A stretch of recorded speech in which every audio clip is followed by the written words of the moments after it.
Krempo zo strany. Strana ľudovej... Prepáčte, ja som to zabudol. Demokratická strana ľudu!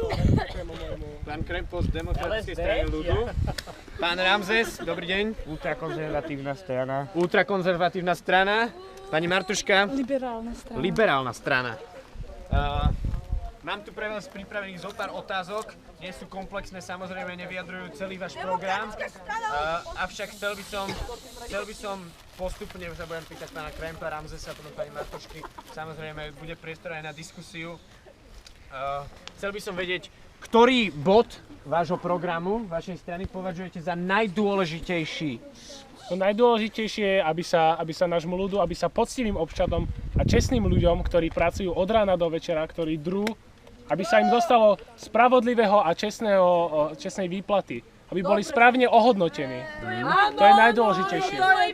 To je Dobre. to, čo si zaslúžime. Ďakujem, veľmi stručne takto si to predstavujem, pán Ramzes.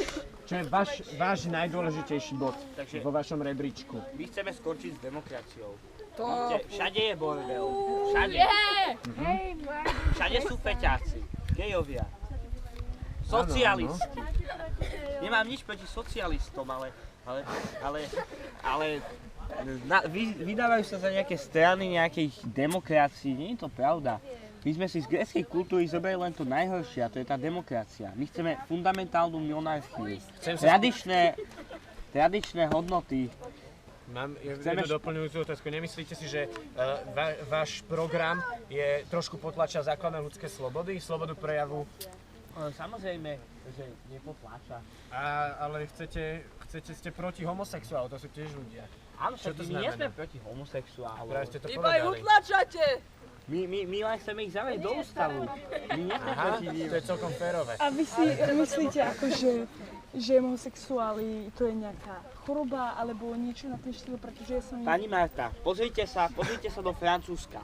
Je tam 2 milióny moslimov. 2 milióny moslimov.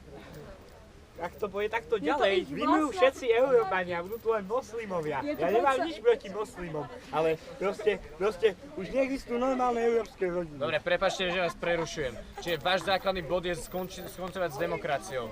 So všetkým, čo to obnáša. Áno, pretože je tu bordel. A aký systém by ste chceli nastoliť teda? My hovorím o fundamentálnej monarchii. Že dali by sme slobodu náboženstva, môžu tu byť tí moslimovia, samozrejme. Ja som tolerantný človek.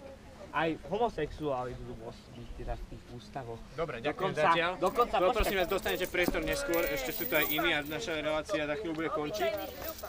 Takže pani Martuška, ktorý je váš najdôležitejší bod? Môj najdôležitejší bod je skrátka pokrok. Pokrok. Áno. Pokrok.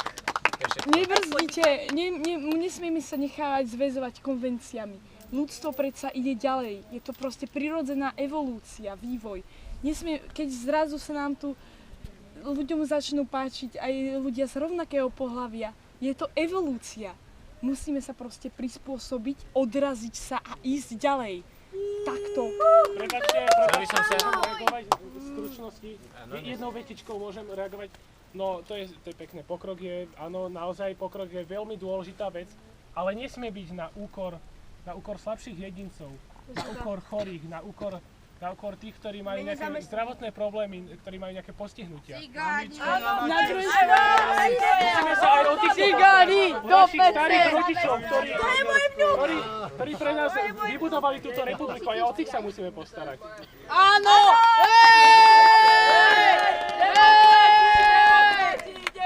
Prosím, ticho, to by nemalo počuť pre televíznych obrazoviek. To je síce pravda, ale nesmieme sa tým na druhej strane nechať zväzovať. Evolúcia bola vždycky o tom, že prežijú najsilnejší.